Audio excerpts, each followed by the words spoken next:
Japanese அனிமியோட ஹிஸ்ட்ரியுமே ரொம்ப பழசு தான். அதில் ஒருத்தர் தான் இந்த வால்ட் டிஸ்னே. எல்லாரும் கேட்குற ஒரே கேள்வி, அனிமேஷனுக்கும் அனிமேக்கும் ஒன்று வித்தியாசம் இல்லை. கான்செப்டை மட்டும் வச்சு பார்த்தோம்னா இந்த 3D அனிமேஷனோட ஹிஸ்ட்ரியவே மாற்றி போட்டுருக்கு. இப்போ நம்ம இந்த அனிமேஷன் இந்த மாதிரிலாம் சொல்கிறோம்ல, அதோட இயர்லி ஸ்டேஜ் எப்படி இருந்துச்சுன்னு உங்களில் எத்தனை பேருக்கு தெரியும்? அனிமேயும் அனிமேஷனும் ஒன்றா, இல்லை அனிமேஷனுங்கிறது ஒரு கார்ட்டூனா? இந்த மாதிரி உங்கள் ஃப்ரெண்டு உங்ககிட்ட சொல்கிறப்போ உங்களால் முட்டு கொடுக்க முடியாமல் கஷ்டப்படுறீங்களா? இந்த வீடியோவை ஃபுல்லாக பாருங்கள், உங்களுக்கான ஆன்சர்ஸ் இந்த வீடியோக்குள்ளே இருக்குது. அனிமேஷனோட ஹிஸ்ட்ரியை சொல்கிறதுக்கு என்னெல்லாம் சொல்ல வேண்டியதாக இருக்குது.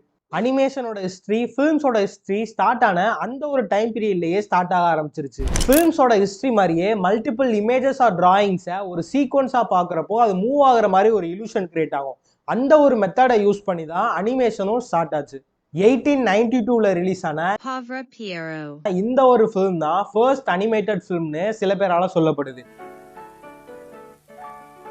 இது எப்படி பண்ணியிருந்தாங்கன்னா, கிட்டத்தட்ட ஒரு 500 பெயிண்டிங்ஸை கையால ஒரு இமேஜ் ரோல்ல டிரா பண்ணியிருந்தாங்க. அவங்க பெயிண்ட் பண்ண பெயிண்டிங்ஸ்ல இருக்க எலமெண்ட் ஒரு மூவ் ஆகிற மாதிரி ஒரு இலூஷனை கிரியேட் பண்றதுக்காக அந்த இமேஜ் ரோல ஒரு பிரானிஸ்கோப், என்ன ப்ரோ, பிராக்சினோஸ்கோப், படிக்காத தற்குறிப்பில்லை, அந்த இமேஜ் ரோல பிராக்சினோஸ்கோப் அப்படிங்கிற ஒரு எக்யூப்மெண்ட்ல வச்சு அதை ரொட்டேட் பண்ணுவாங்க. அதை ரொட்டேட் பண்றப்போ அந்த எக்யூப்மெண்ட்க்கு சென்டர்ல இருக்க மிரர்ல அந்த இமேஜஸோட ரிஃப்ளெக்ஷன்ஸ் தெரியும்.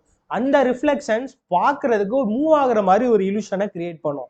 இதுக்கடுத்து 1906ல ஹியூமரஸ் ஃபேஸ் ஆஃப் ஃபன்னி ஃபேஸஸ்னு ஒரு அனிமேட்டட் ஃபிலிம் ரிலீஸ் ஆச்சு. இந்த ஒரு ஃபிலிம் தான் நிறைய பேரால ஃபர்ஸ்ட் அனிமேட்டட் ஃபிலிம்னு சொல்லப்படுது. என்னதான் அந்த ஒரு ஃபிலிம் 1892லயே ரிலீஸ் ஆகியிருந்தாலும் அது ஃபிலிம்ல பண்ணது கிடையாது, அது ஒரு இமேஜ் ரோல்ல பெயிண்டிங் பண்ணது. இந்த ஒரு ரீசன்னாலேயே நிறைய பேர் அதை ஃபர்ஸ்ட் அனிமேட்டட் ஃபிலிம்னு சொல்லாம இருக்காங்க. இன்னுமே நிறைய பேர் அது ஃபர்ஸ்ட் அனிமேஷன் ஃபிலிம் கிடையாதுன்னு சண்டை போட்டுட்டு இருக்காங்க. இதுல எது ஃபர்ஸ்ட் வந்தது நீங்களே முடிவு பண்ணிக்கோங்க. இந்த ஃபிலிமோட ப்ராசஸ் எப்படி இருந்துச்சுன்னா, சேம் அதே மாதிரி ஒரு ஃப்ரேமையும் டிரா பண்ணி தான் இந்த ஃபிலிமையும் பண்ணியிருந்தாங்க. ஆனா இந்த டிராயிங்ஸை ஸ்டாப் மோஷன் யூஸ் பண்ணி ஒரு ஃபிலிம் கேமரால கேப்சர் பண்ணியிருந்தாங்க. இந்த ஸ்டாப் மோஷன்ங்கிறது என்னன்னா, ஒரு ஃப்ரேமையும் டிராயிங்ல சின்னதா அட்ஜஸ்ட்மெண்ட் பண்ணி ஒரு ஃப்ரேமையும் எடுக்கிறது தான் இந்த ஸ்டாப் மோஷன். இந்த ஒரு மெத்தடை ஃபாலோ பண்ணி அதுக்கடுத்து நிறைய பேர் இந்த அனிமேஷனை பண்ண ஆரம்பிச்சாங்க. ஆனால் அந்த டைம் பீரியட் லைக் ஒரு 1906ல இருந்து 1913 வரை அவங்க பண்ண எல்லா அனிமேஷன்ஸ்லையும் அந்த ஃப்ரேம்ல இருக்க எல்லா எலமெண்ட்ஸையும் இண்டிவிஜுவலாக அவங்க ட்ரா பண்ணிட்டு இருந்தாங்க. இந்த மாதிரி பண்றதுனால அவங்களுக்கு டைமும் அதிகமாகவே கன்சியூம் பண்ணுச்சு. பேக்ரவுண்டை ஒரு ஃப்ரேமுக்கும் கன்சிஸ்டண்டா ட்ரா பண்றதுக்கு ரொம்பவே அவங்களுக்கு கஷ்டமான ப்ராசஸாக இது இருந்துச்சு. ஸோ அதுக்கப்புறம் ஒரு 1914-15 அந்த டைம்ல தான் செல் அனிமேஷன்ங்கிறத இன்ட்ரோடியூஸ் பண்ண ஆரம்பிச்சாங்க. இந்த செல் அனிமேஷன்ல என்ன பண்ணுவாங்கன்னா, அந்த சீன்ல இருக்க பேக்ரவுண்டை தனி ஒரு லேயரா டிரா பண்ணிட்டு அதுல மூவ்மெண்ட்ல இருக்க கேரக்டர்ஸை எல்லாம் ஒரு டிரான்ஸ்பரண்ட் ஷீட்ல வச்சு டிரா பண்ணாங்க.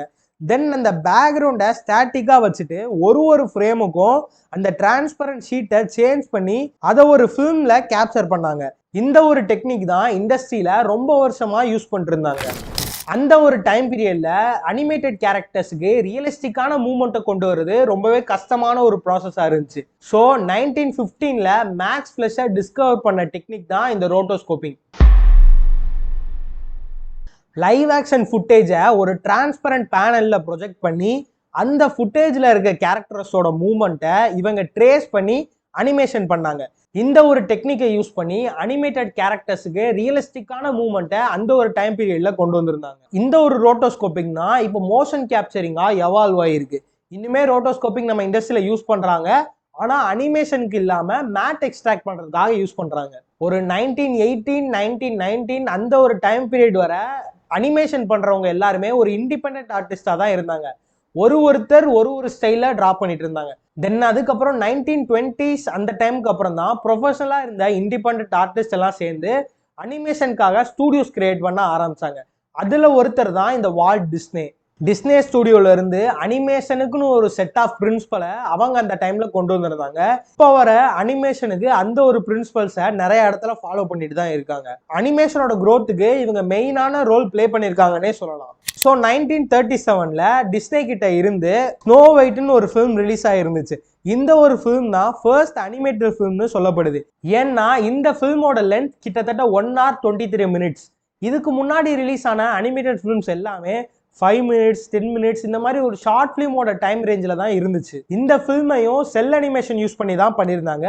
இந்த ஃபிலிம்ல இருந்த அனிமேஷனை கேப்சர் பண்றதுக்கு செப்பரேட்டா அனிமேஷன் கேமராவுமே வச்சிருந்தாங்க. ஸோ இது எல்லாமே கையால டிரா பண்ணப்பட்ட அனிமேஷன்ஸ் தான். இந்த ஒரு டைம் பீரியட் லைக் ஒரு இப்ப நான் என்ன உங்கள்கிட்ட சொல்றது, இந்த ஒரு டைம் பீரியட் லைக் ஒரு 1902ல இருந்தே miniatures and set props use பண்ணியும் ஸ்டாப் மோஷன் ட்ரிக் யூஸ் பண்ணி அனிமேஷன் பண்ணிட்டு இருந்தாங்க. இந்த ஒரு ஸ்டாப் ட்ரிக்கை பாப்புலரைஸ் பண்ணது யாருன்னு பாத்தீங்கன்னா ஜார்ஜ் மில்லியன்ஸ். இவரை பத்தின ஒரு செப்பரேட் வீடியோக்கான ஒர்க் போயிட்டு இருக்கு. அவரை பத்தி நீங்க தெரிஞ்சுக்கணும்னு நினைச்சீங்கன்னா மறக்காம சேனலை சப்ஸ்கிரைப் பண்ணி வச்சுக்கோங்க. இந்த ஸ்டாப் மோஷன் அனிமேஷன் எப்படி பண்ணியிருந்தாங்கன்னா செட்ல மினியேச்சர்ஸை கிரியேட் பண்ணி அதை ஃப்ரேம் பை ஃப்ரேம் அதுக்கு மூவ்மெண்ட் கொடுத்து அதை ஃபிலிம் கேமரால கேப்சர் பண்ணியிருந்தாங்க. ஸோ இதுவுமே நிறைய பேரால யூஸ் பண்ணப்பட்டுச்சு. ஃபுல்லி அனிமேட்டட் ஃபிலிமே இதை வச்சு பண்ணியிருந்தாங்க.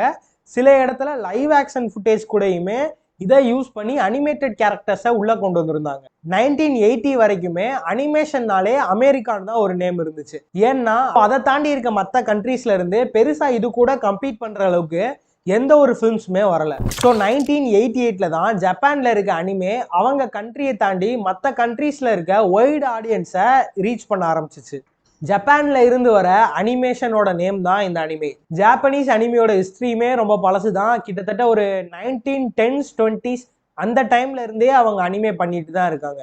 எல்லாரும் கேட்குற ஒரே கேள்வி, அனிமேஷனுக்கும் அனிமேக்கும் உள்ள வித்தியாசம் என்ன? கான்செப்டை மட்டும் வச்சு பார்த்தோம்னா ரெண்டுமே அனிமேஷன் தான். ஆனா இது ரெண்டுக்கும் உள்ள வித்தியாசம் என்னன்னா ஜாப்பனீஸ் அனிமேயோட பேக்ரவுண்ட்ஸ் அமெரிக்கன் அனிமேஷனை கம்பேர் பண்றப்போ ரொம்ப டீட்டெயில்டா இருக்கும். ஏன்னா அனிமேல பேக்ரவுண்ட்ஸ் அண்ட் டீட்டெயில்ஸ்க்கு ரொம்ப இம்பார்ட்டன்ஸ் கொடுத்துருப்பாங்க. ஆனா அமெரிக்கன் அனிமேஷன்ல அந்த கேரக்டரோட மூவ்மெண்ட்ஸுக்கு இம்பார்ட்டன்ஸ் கொடுத்துருப்பாங்க. அதே மாதிரி அமெரிக்கன் அனிமேஷன்ல ஒரு ஃப்ரேம்ஸ்க்கும் கேரக்டர்ல மூவ்மெண்ட் இருக்கும். ஆனா ஜாப்பனீஸ் அனிமேல 3 ஃப்ரேம்ஸ்க்கு ஒன்ஸ் தான் கேரக்டர்ல மூவ்மெண்ட் இருக்கும். இன்னொரு மெயினான வித்தியாசம் என்னன்னா அனிமேல இருக்கிற கேமரா மூவ்மெண்ட்ஸ் அனிமேஷனை கம்பேர் பண்றப்போ ரொம்பவே வித்தியாசமா இருக்கும். லைக் அனிமேல கேமரா கொஞ்சம் ஃப்ரீயாவே மூவ் ஆகும். லைக் பேன்ஸ் இருக்கும், ஜூம்ஸ் இருக்கும், இந்த மாதிரி நிறைய வித்தியாசம் இருக்கும். ஆனா அனிமேஷன்ல பெருசா இந்த மாதிரி எந்த ஒரு மூவ்மெண்ட்டும் இருக்காது. தென் அமெரிக்கன் அனிமேஷனோட ப்ராசஸ் எப்படி இருக்கும்னா ஸ்டோரி போர்ட் ரெடி பண்ணதுக்கு அப்புறம் ஆடியோ ரெக்கார்ட் பண்ணிட்டு தான் அவங்க அனிமேஷனே பண்ணுவாங்க. இதுதான் அனிமேஷனோட ப்ராசஸ். ஆனா ஜாப்பனீஸ் அனிமே எந்த மாதிரி பண்ணுவாங்கன்னா எல்லா ஒர்க்கும் பண்ணி முடிச்சதுக்கு அப்புறம் தான் அதுக்கு வாய்ஸே கொடுப்பாங்க. இதை தாண்டியுமே அனிமேல கிட்ஸை ஃபோக்கஸ் பண்றதை விட அடல்ட்டை ஃபோக்கஸ் பண்ணி அவங்களோட ஸ்டோரி பண்ணிட்டு இருந்தாங்க. ஸோ இதுதான் அனிமேக்கும் அனிமேஷனுக்கும் உள்ள டிஃப்ரெண்ட். அனிமே ஒரு கார்ட்டூனா இல்லையான்னு என்கிட்ட கேட்டீங்கன்னா எஸ். டிஜிட்டல் அனிமேஷனோட ஹிஸ்டரி பார்த்தீங்கன்னா 1960ஸ்ல இருந்தே அதோட ரிசர்ச் ஒர்க்கை ஆரம்பிச்சிட்டாங்க. 1972ல எட்வின் கேட்மோ, ஃப்ரெட்ரிக் ஐரபார்க் அப்படிங்கிற 2 பேர் சேர்ந்து அனிமேட்டட் ஹேண்ட் அண்ட் ஃபேஸை ஃபர்ஸ்ட் டைம் பண்ணியிருந்தாங்க. அதுக்கு அடுத்து 1982ல ரிலீஸ் ஆன ட்ரான் அப்படிங்கிற ஃபிலிம்ல ஃபுல்லி சிஜி வர்ச்சுவல் வேர்ல்டை ஃபிலிம்ல காட்டியிருந்தாங்க.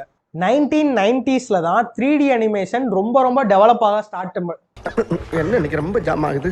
1990ஸ்ல தான் 3D அனிமேஷன் ரொம்ப டெவலப் ஆக ஸ்டார்ட் ஆச்சு. அதை ஃபாலோ பண்ணி பிக்சார் கிட்ட இருந்து 1995ல ரிலீஸ் ஆன டாய் ஸ்டோரி தான் இந்த 3D அனிமேஷனோட ஹிஸ்டரியவே மாத்தி போட்டுச்சு. அப்போ ஆரம்பிச்சு இப்போ வர இந்த 3D அனிமேஷன் தான் நம்ம அனிமேஷன் இண்டஸ்ட்ரியில ரொம்ப பெரிய ரோலை பிளே பண்ணிட்டு இருக்கு. 2D அனிமேஷனுமே யூஸ் பண்ணிட்டு தான் இருக்காங்க. அதுக்கும் ஒரு செப்பரேட்டான ஃபேன் பேஸ் இருக்கு. நீங்க அனிமே எடுத்துக்கிட்டீங்கன்னா கூட ஃபுல் அண்ட் ஃபுல் 2Dல இப்ப யாரும் பெருசா பண்றது கிடையாது. 2Dலையும் பண்றாங்க. ஆனா அதுல இருக்கிற எக்ஸ்ப்ளோஷன்ஸ்னா கூட 3Dல சிமுலேட் பண்ணி பண்றாங்க. போத் 2D அண்ட் 3D ரெண்டுக்குமே ஒரு செப்பரேட்டான ஏஸ்தட்டிக் லுக் அண்ட் நீட்ஸ் இருக்கு. ஸோ இது ரெண்டையுமே யூஸ் பண்ணிட்டு தான் இருக்காங்க. இந்த 3Dல எப்படி இந்த அனிமேஷன் பண்றாங்கன்னா ஃபர்ஸ்ட் இப்படிதான் ஒரு கேரக்டர் இருக்கணும்னு ஒரு கான்செப்டை டிரா பண்ணதுக்கு அப்புறம் அது ஒரு 3D மாடலா ஸ்கல்ப்டிங் ஆர் மாடலிங் பண்ணுவாங்க. அதுக்கப்புறம் அது டெக்ஸ்சரிங், தென் அதுக்கு ஸ்கெலிட்டன் ஆட் பண்ணுவாங்க, தென் அதுக்கு ரிக்கிங் பண்ணுவாங்க. இதெல்லாம் பண்ணிட்டு அதுக்கு அனிமேஷன் ஆட் பண்ணுவாங்க.